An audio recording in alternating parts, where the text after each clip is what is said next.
I don't know why we need God to zap people. I say that, and I know people living today need zaps. Honestly, they feel like they're not walking with God unless they get zapped. I'm not going to name any names, but you know what I'm talking about.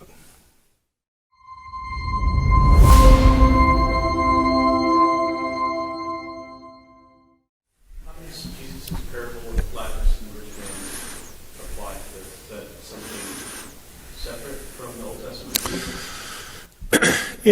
I would not use the word separate. I would use the word more detailed. What you see is when you have the Old Testament, at a given point the Old Testament period ends. And then naturally, people within Judaism are doing what we do. They're writing about their Bible, like producing commentaries and things like that. And a lot of that literature speculates on, like, what's the place like? What goes on down there? And eventually you get fuller descriptions. You get more details. You get persons on either side. Like there's the side that, in Sheol that, Abraham can sort of look at where it is. He's safe, but he can look down, look over into this place. And in that particular instance, there's a very clear idea of fiery punishment. There's only one. You don't really get fiery punishment in the Old Testament. What you do get, though, is Sheol was a fearful place because of who was there. And there are some sinister characters there. It's described as watery. There's one passage that talks about, it mentions flame, but the question is whether it's like a burning place or not. But there are demonic, bad entities there. It's a fearful place to be. So it's definitely cast as the place that God isn't, and that the bad things are. But you don't get the full descriptions of punishment. You get that on into the intertestamental period, and then the New Testament is very consistent with that. So you actually have, I'm going to use the double D word, doctrinal development, for the doctrine of the afterlife. And before that scares you, all doctrines develop. I challenge you to find a doctrine, a biblical doctrine, that isn't different in some way between the Testaments. They're never exactly the same.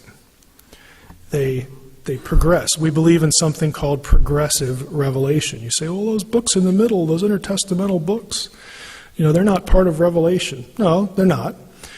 But the writers on either side, especially the New Testament writers, they're reading these. They quote some of them in the New Testament. New Testament quotes some non-canonical sources to make a theological point because they're thinking about what they're doing. Now, in the doctrine of inspiration, we say that God was fine with that. God providentially said, you want to quote that? Fine. It helps. Yeah, you're right. It's a good illustration. You have to view what's going on in a very providential sense. I think you're getting the feel. When it comes to inspiration, I'm just going to say this. We think of inspiration often wrongly. We think of it as an event. Prophet gets up, starts making eggs for breakfast. His mind blanks out and his hand starts to move, and he's not conscious of this at all. He wakes up and goes, wow, that's pretty cool. I didn't know I could do that. That is not inspiration. Inspiration ought to be viewed more like canonicity. A long, providentially guided process that took as long as God wanted it to take. And in the end, God looked at it and said, good job, thumbs up, you got it. It's not zapping, all right? It's not automatic writing like it's a paranormal experience, okay? It's a long developing process where God is in the process. He was in the process before the writer was even born.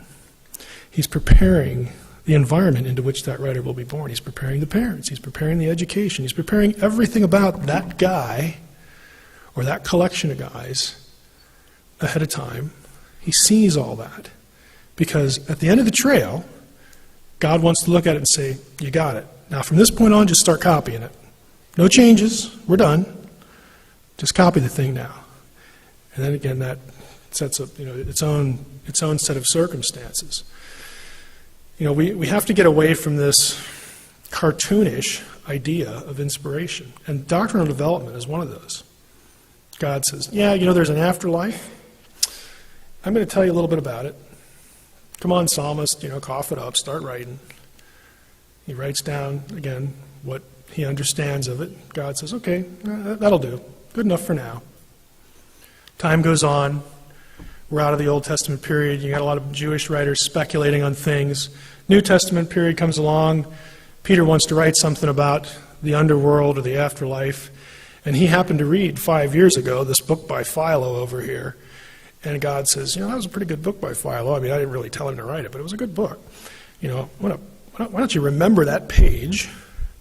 And when you remember that page, put that in. That's a good line. And Peter puts it in. Good job. That'll be clear. Because the whole idea is communication. It's not producing some paranormal artifact. The idea is communication. People under God's hand doing the task, producing something to be preserved for posterity. That's all it is. It's a very, you understand when I say that, it's a very human thing. But God is in the process. I don't know why we need God to zap people.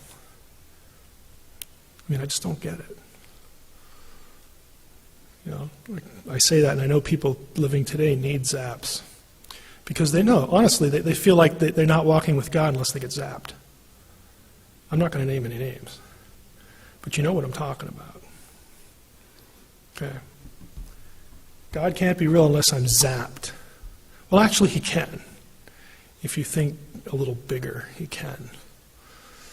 I went, sorry for that rabbit trail, but any other questions? That's a hobby horse of mine. I think you can tell, but yes.